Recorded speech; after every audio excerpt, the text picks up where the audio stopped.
Earth didn't debate. It didn't negotiate. It simply cut the Galactic Council off clean, silent, final. And in that moment, every world in the universe felt the shift. Because when humanity stops talking, the universe starts panicking. The breaking point, the grand assembly hall of Station Unity, stretched before Ambassador Chen Wei like an endless cathedral of light and shadow. 247 species filled the tiered seats, their forms as diverse as the stars themselves. Some breathed oxygen, others methane. Some stood on legs, others floated in containment fields. All of them now stared down at the single human standing in the center of the speaking circle. Chun adjusted the collar of his Navy uniform. 23 years he had served Earth in this chamber. 23 years of negotiations, compromises, and careful diplomacy. He knew every delegate by name, understood their cultures, spoke fragments of their languages. This place had been his second home. Today, it would become his past. High Chancellor Mordek activated his translation matrix. The insectoid leader's mandibles clicked rhythmically as he spoke, his words carried to every corner of the vast hall. Ambassador Chun Wei of Earth, the Galactic Council has reached its final decision regarding humanity's continued membership. Chun stood perfectly still. His heart beat steadily in his chest. He had known this moment was coming for months. Earth's intelligence network had intercepted the preliminary votes, read the private communications, understood the political currents flowing through council chambers. This was not a surprise. It was an inevitability. For 72 standard years, Earth has participated in our galactic community, Mordic continued. His tone carried the weight of ancient authority. In that time, your species has violated council protocols on 238 documented occasions. A holographic display materialized above the speaking circle. Images flashed in sequence. Human warships in restricted zones. Human medical teams on quarantined worlds. Human negotiators interfering in local conflicts. Human merchants breaking trade embargoes. Each image showed humans where the council had forbidden them to be. You expand into forbidden territories, Mordic said. You militarize peaceful trade routes. You interfere in the development of primitive species. You ignore our regulations as though they do not apply to you. Chun remained silent. Each violation Mordic listed had saved lives. The restricted zone expansion had stopped a slave trade operation. The militarized routes protected merchants from raiders the council ignored. The interference had prevented 4 genocides and 2 planetary extinction events. But explaining this would change nothing. The council did not want explanations. They wanted compliance. The council has prepared terms for Earth's continued membership, Mordic announced. The holographic display shifted, showing dense blocks of text in hundreds of languages. These terms were final and non-negotiable. Chun read quickly. His stomach tightened with each line. Earth would reduce its military to 12% of current strength. All colonies established in the past 30 years would be abandoned. Contact with pre-industrial species would cease completely. All human technology would require council approval before implementation. Human ships would be restricted to designated travel lanes. Human trade would flow only through council-approved channels. The terms were worse than his government had predicted. They would transform Earth into a prison planet, humanity into a species without freedom to move, defend itself, or grow. Every human colony would wither. Every human innovation would stagnate. The human spirit would slowly die under the weight of endless restrictions. You have one standard cycle to provide Earth's formal acceptance, Mordic said. His multi-sided eyes gleamed in the chamber's light. Failure to comply will result in immediate expulsion from council protection, total economic isolation, and permanent restriction from all council space. Murmurs rippled through the assembly. Some species watched with sympathy, others with barely concealed satisfaction. The Crithian delegation smiled with too many teeth. They had been pushing for humanity's punishment for decades. Chun reached into his jacket pocket. His fingers closed around a small data chip. The weight of it seemed enormous, though it measured only grams. This chip contained Earth's response, approved by every human government, signed by representatives of 12 billion people. High Chancellor Mordek honored delegates, Chun began. His voice carried clearly through the translation systems. I have listened carefully to your accusations. I have reviewed your terms thoroughly. I understand your position completely. He paused, letting the silence stretch. Some delegates leaned forward, expecting negotiation or pleading. 31 years ago, the Villani species faced extinction from a plague, Chun said quietly. They petitioned this council for medical assistance 17 times. The council formed a committee to study the request. The committee spent 4 years debating jurisdiction while 3 million Villani died. Mordek's mandibles clicked with irritation. Ambassador, this is not relevant to Earth sent our medical teams without authorization. Chun continued, his voice growing stronger. We synthesized a cure in 8 months. We distributed it freely. We saved 42 million lives. The council condemned our violation of quarantine protocols. The Villani named their firstborn children after our doctors. He walked slowly around the speaking circle, making eye contact with different delegations. 20 years ago, the Krithian Empire began systematically eliminating the Tarn people. Their crime was living on a planet with valuable minerals. The Tarn sent distress signals for 11 months. This council debated proper response procedures while 400,000 sentient beings were murdered. The Krithian delegation shifted uncomfortably. Several species that had supported them looked away. Earth deployed our fleet without permission, Chun said. We established a protective corridor. We evacuated 600,000 Tarn refugees. The council called it aggression.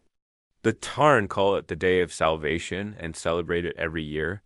The chamber buzzed with agitated conversation. Mordek slammed his speaking staff against the floor, demanding silence. You prove our point exactly, Ambassador. You act without consensus. You impose your primitive morality on complex situations. You are too young, too aggressive, too certain of your own righteousness. Chun stopped walking. He stood in the exact center of the speaking circle, bathed in light from above. You are correct about one thing, High Chancellor. We are certain that when innocent people cry for help, you help them immediately. Certain that when genocide occurs, you stop it without delay. Certain that protecting life is not a violation of protocol, but the most basic moral obligation of any civilized being. He held up the data chip so the chamber's sensors could register it. This contains Earth's formal response to the Galactic Council. It has been authorized by our unified planetary government and carries the complete support of humanity. Chun inserted the chip into the speaking circle's data port. Text appeared in the holographic display. Simple words in every galactic language. Earth hereby withdraws from the Galactic Council, effective immediately. We renounce all benefits and protections. We accept full responsibility for our own defense, trade, and diplomatic relations. We wish all Council species peace and prosperity. For 5 full seconds, the chamber was absolutely silent. Then the laughter began. It started with the Krithian delegation, their barking guffaws echoing off the walls. The Morgothi joined in, their musical chimes taking on the mocking tone. Within moments, half the chamber was laughing. Withdraw? Mordek's voice dripped with amusement. Ambassador Chen, no species survives outside the Council. Our trade network spanned 300,000 systems. Our technology enables all interstellar travel. Our institutions maintain peace and order across the galaxy. You believe your primitive world can stand alone? Chun gathered his documents calmly. He had expected this reaction. His team had predicted it down to the specific species who would laugh first. I believe humanity will manage, he said simply. You will come crawling back within 6 months, a delegate shouted from the upper tiers, begging for readmission on any terms we offer. Perhaps, Chun acknowledged. He walked toward the chamber's exit, his footsteps echoing in the vast space. At the doorway, he turned back one final time. Or perhaps you will discover what this galaxy looks like when humans are no longer fixing your problems. He walked out while the council chamber still rang with laughter behind him. Mordic activated the emergency broadcast system. Attention all council systems. Earth has been officially removed from our protection and privileges. All species are advised to cease trade and cooperation with humanity immediately. They have chosen isolation. Let them experience its full consequences.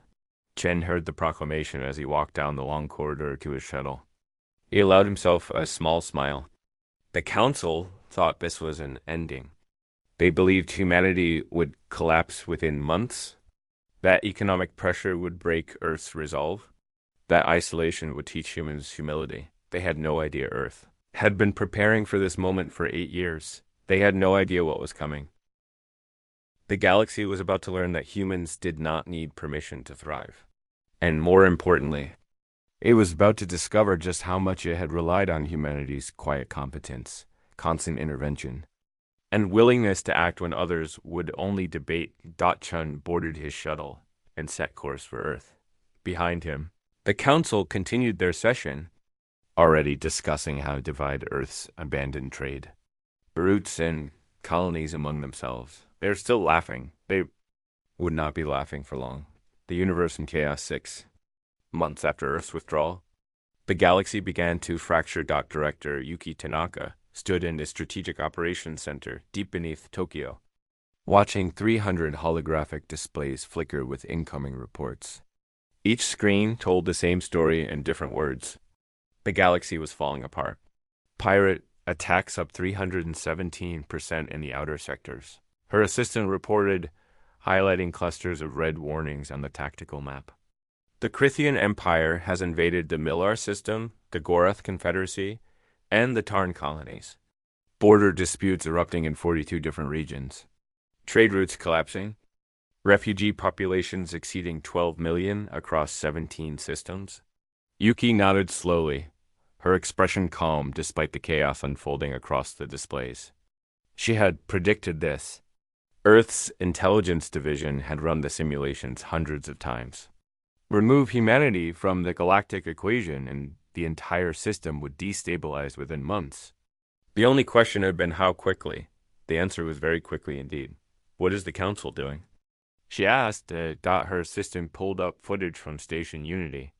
The Grand Assembly Hall showed delegates arguing, gesturing wildly, their voices overlapping in a cacophony of accusations and demands. They have been in emergency session for 11 days straight. Multiple committees formed. Task forces proposed. Resolutions drafted, but no actual action taken. On one screen, a Volani merchant ship sent a distress signal as pirate vessels closed in. The merchant captain's desperate voice crackled through the speakers, requesting immediate assistance. Our shields are failing. We have civilians aboard. Please, someone help us. The message repeated on loop. No one was coming. Yuki remembered when such calls would have been answered within hours. Human patrol ships had maintained security across 200 trade routes. Human peacekeepers had responded to border conflicts before they escalated into wars. Human mediators had prevented dozens of small disputes from becoming major crises. The Council had taken all of that for granted. They had seen human intervention as interference, human protection as aggression, human efficiency as arrogance. Now they were learning the difference between order maintained through action and chaos controlled through luck. Director, we are receiving encrypted communications, her assistant said. 23 different species requesting private meetings. They all want the same thing. They want Earth to come back and fix their problems, Yuki said. It was not a question. Yes, ma'am. Some are offering trade agreements. Others are proposing military alliances. The Volani have offered us exclusive mining rights to 3 systems if we will patrol their space again. The Tarn are begging for protection from the Krithians. Yuki studied the galactic map. Red zones marking conflict areas were spreading like a disease. Yellow zones indicated unstable regions on the verge of collapse. Green zones representing peaceful, secure space were shrinking every day. The galaxy was learning a hard lesson. Peace did not maintain itself. Order required constant effort. Protection required beings willing to act when action was necessary. What are your orders, Director? Her assistant asked YUK. I pulled up a different set of files. These showed Earth's covert operations over the past 6 months. While the Council debated and the galaxy burned, humanity had not been idle. Continue operations under Protocol Shepard. No public announcements. No official involvement. But continue helping those who need it. Across the galaxy, human ships moved through shadow routes and hidden hyperspace lanes. They wore no insignia, broadcast no identification, operated under complete secrecy. But they were there when the Villani merchant ship's distress call went unanswered by the Council. 3 unmarked vessels appeared from nowhere. They drove off the pirates with precise weapons fire, ensured the merchant reached safety, then vanished before anyone could ask questions. The Villani captain reported being saved by unknown benefactors. But the weapon signatures matched human technology. When the Krithian Empire moved to invade the Millar system, they found their supply lines mysteriously disrupted. Shipments disappeared. Communication networks failed. Key military installations suffered unexplained malfunctions. The invasion stalled. Intelligence reports suggested human special operations teams, but no proof existed. When refugee populations overwhelmed orbital stations, emergency supplies peered through unofficial channels. Food, medicine, temporary shelters, water purification systems, all traced back to shell companies and intermediary traders. All ultimately sourced from Earth. The Council noticed the pattern. They issued stern warnings about human interference. They threatened sanctions and military action. But they could prove nothing, and secretly. Many Council species were grateful for the help they could not officially request. On Station Unity, High Chancellor Mordek convened another emergency session. His mandibles clicked with frustration as he addressed the assembly. The galaxy descends into chaos while Earth hides in isolation. This proves humanity's withdrawal was selfish and irresponsible. They abandoned their obligations to galactic society. Ambassador Theron of the Villani people rose from his seat. The crystalline being's voice resonated with unexpected anger. With respect, High Chancellor, perhaps we should ask why the galaxy depended so heavily on one species. For 70 years, humans responded to every crisis we ignored. They protected trade routes we deemed not worth defending. They stopped conflicts we considered too complicated to address. We punished them for doing the work we were too slow, too cautious, or too indifferent to do ourselves. Silence fell across the chamber. Several delegates shifted uncomfortably. The Villani owe our survival to human medical teams, Theron continued. The Tarn owe their existence to human military intervention. Dozens of species in this chamber have benefited from human actions we officially condemned. Now we sit here, paralyzed by procedures and protocols while the galaxy burns. Earth did not create this chaos. Earth's absence revealed the chaos we had always ignored because humans were fixing it for us. Mordek's eyes narrowed. You defend their violations? I defend their effectiveness, Theron replied. When my people were dying, this council debated for 4 years. Earth had a cure in 8 months. That is not violation. That is competence. The debate raged for hours. The council remained divided. Some species wanted to negotiate with Earth, to offer better terms for their return. Others insisted humanity must be punished for their defiance. A few secretly prepared their own withdrawal applications. Seeing which way the wind was blowing got meanwhile, in the outer sectors, the Krithian Empire prepared for a massive offensive. General Vex studied the tactical displays aboard his flagship, calculating odds. With Earth gone and the Council paralyzed, nothing stood between the Krithian military and conquest of 12 systems. The resources in those systems would make the Empire the dominant power in the galaxy. All fleets report ready, his tactical officer announced. 200 warships prepared for simultaneous invasion. Vex smiled, showing rows of sharp teeth. The Council would protest. They would form committees and draft resolutions. By the time they decided on a response, the invasions would be complete. The conquered species would be integrated into the Empire. The galaxy would learn that in the absence of human interference, strength determined survival. Execute the offensive, Vex commanded. The Crithian fleets jumped to hyperspace, targeting the Volani homeworld, the Tarn colonies, and 10 other systems simultaneously. It was the largest military operation in a century. General Vex expected token resistance from local defense forces. He expected eventual council condemnation. He expected ultimate victory. He did not expect what actually happened. Back on Earth, alarms blazed across Yuki's displays. Director, Crithian, fleets on the move. Massive coordinated assault. 12 systems under attack simultaneously. Yuki stood, her calm demeanor finally cracking. This was beyond normal conflict. This was the beginning of a conquest war that would reshape the galaxy. The Council would debate for weeks before deciding on action. Millions would die waiting for help that would arrive too late. She made her decision in seconds. Activate Protocol Guardian, she ordered. Full deployment. All ships. This is no longer a covert operation. Broadcast Earth's intentions on all frequencies. The galaxy needs to see this. Her assistant stared. Director, that means revealing everything. Our hidden fleets? Our alliance networks. Our shadow operations. Earth's government wanted to maintain deniability.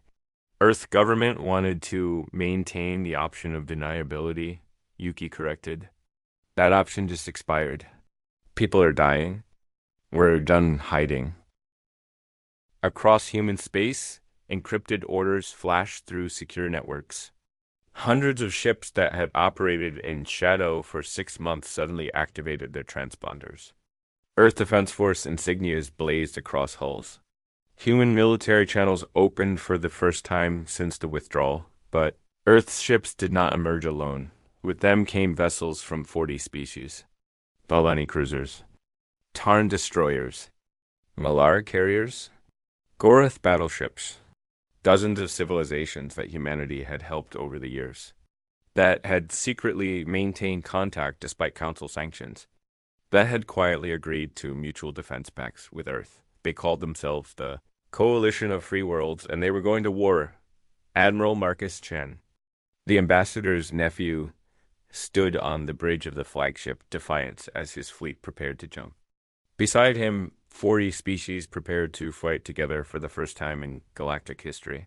All Coalition vessels report ready, his communications officer said. Sir, the Volani are transmitting a message. They say for Earth who came when we called. Today we answer the same call. Marcus smiled. The Crithians were about to learn what happened when you attacked Earth's friends. The Council was about to discover who really maintained order in the galaxy, that the galaxy was about to change forever. All ships, Marcus commanded. Jump. The Coalition fleet vanished into hyperspace, racing toward the battle that would determine the future of galactic civilization. Behind them, on Station Unity, High Chancellor Mordek watched the tactical displays with growing horror. The galaxy was not just changing. It was choosing sides. And Earth had just revealed it was not alone. A new galactic order, the Volani. Homeworld burned beneath a sky filled with warships. Crithian attack cruisers hammered the planetary shields with plasma cannons, each strike sending cascading energy waves across the protective barrier. General Vex watched from his command ship, satisfaction warming his scaled face. The shields would fail within hours. Then the real conquest would begin. Sir, multiple hyperspace signatures detected, his sensor officer reported. Large formation emerging at system edge. Vex glanced at the tactical display without concern. Local defense forces, probably. A few desperate ships trying to delay the inevitable. How many vessels? Counting now, sir.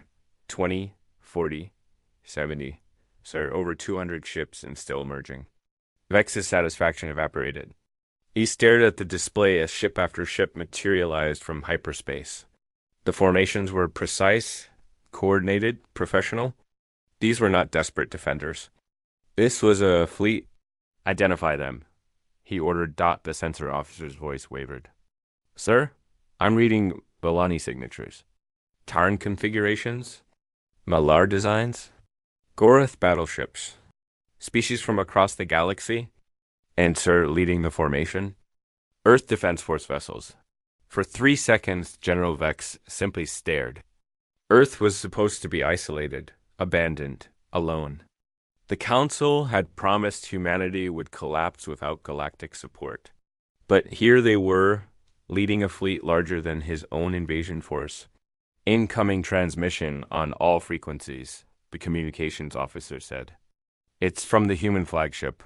Admiral Marcus Chen's face appeared on every screen in the Krithian fleet. His expression was calm, his voice clear and steady. Krithian vessels, this is Admiral Chen of the Coalition of Free Worlds. You are attacking a sovereign system without provocation or authorization. You have committed acts of war against peaceful civilizations. This ends now. Vex snarled, showing his teeth. You have no authority here, human. Earth abandoned the Council. You are nothing but outlaws and pirates. We are something better, Marcus replied. We are the species who actually help when help is needed. Stand down your forces immediately, or we will remove them by force. You threaten a Krithian empire? Vex laughed, a harsh barking sound. You may have gathered some allies, human, but we are still the strongest military power in this sector. Attack us, and you will learn the price of defiance. Marcus's expression did not change. Last warning, General. Withdraw now. Vex cut the transmission. He turned to his tactical officer. All ships, combat formation. Show these fools what happens when they challenge real power. The Krithian fleet, 200 warships strong, turned to face the coalition. They outnumbered their opponents. They possessed superior firepower. They had conquered a dozen systems in the past century. They were certain of victory. They were wrong. The battle began with the Krithians firing first. Confident volleys of plasma and kinetic weapons streaking across space. The coalition fleet scattered in practice formations, each species moving in coordination with the others. Human destroyers provided electronic warfare, jamming Krithian targeting systems. Valani cruisers struck with precision energy beams. Tarn fighters swarmed like insects, overwhelming defensive positions. Millar carriers deployed drone wings that attacked from unexpected angles. It was not a battle. It was a demonstration. The Krithian forces had fought individually against divided opponents for decades. They had never faced a truly coordinated defense. They did not understand combined arms tactics. They had no experience with species fighting together as a unified force. The coalition did. 70 years of humans working alongside other species had taught everyone involved how to leverage their strengths. Valani weapons complemented human shields. Tarn speed supported Malar firepower. Gorath heavy cruisers provided anvils against which human hammers struck. Within 2 hours, the Krithian formation was shattered. 12 ships destroyed. 34 disabled. The rest fleeing in disorder. General Vex's flagship took critical damage from a combined Valani-Tarn assault. His bridge filled with smoke and sparks. All ships, retreat, he ordered, his voice tight with pain and humiliation. Jump to emergency coordinates. The surviving Krithian vessels fled into hyperspace, leaving their dead behind. The Valani homeworld shields held. Not a single orbital station had been damaged. The attack had been stopped cold. On the Defiance's bridge, Marcus watched the enemy retreat. His crew cheered, embracing each other in relief and triumph. But Marcus felt no celebration, only grim satisfaction. This was not the end. It was the beginning. Communications, broadcast our message, he ordered. Send it on every frequency. I want the entire galaxy to hear this. The transmission went out across all channels, civilian and military, council and independent. Marcus's face appeared on screens throughout civilized space. People of the galaxy, this is Admiral Marcus Chen of Earth Defense Forces, speaking on behalf of the Coalition of Free Worlds. Today, Forces from 40 sovereign species stood together to defend the Vellani people from unprovoked aggression. We did not ask for council permission. We did not wait for committee approvals. We acted because action was necessary. He paused, letting his words sink in. For too long, this galaxy has been governed by an institution that values procedure over protection, consensus over conscience, and political stability over actual justice. The Galactic Council has become a barrier to helping those in need rather than a vehicle for providing that help. Today, we offer an alternative. The camera pulled back, showing representatives from 40 species standing beside Marcus on the bridge. Vellani, Tarn, Malar, Gorath, and dozens of others. Species that had been saved by humanity. Species that had seen the difference between words and action.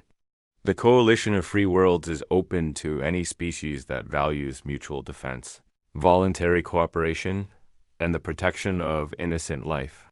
We do not require unanimous consent before helping the desperate. We do not debate jurisdiction while people die. We believe that the purpose of civilization is not to maintain itself, but to protect those within it. On Station Unity, High Chancellor Mordic watched the broadcast with growing horror. Around him, the council chamber erupted in chaos. Delegates shouted accusations and demands. Some called for immediate military response against Earth. Others questioned whether such a response would even succeed. "Silence!" Mordic roared, slamming his staff against the floor. "This is rebellion. This is an attack on galactic order itself. We must respond with overwhelming force." Ambassador Theron stood slowly. The Vellani representative's crystalline form reflected the chamber's lights. "High Chancellor, the humans just saved my homeworld. They arrived within hours of the attack. Where was the council? Where was our protection?" "We were preparing a response," Mordic said defensively. "These matters require proper deliberation." "My people would be dead before your deliberations concluded," Theron replied. His voice resonated with quiet fury. "The Vellani formally withdraw from the Galactic Council, effective immediately.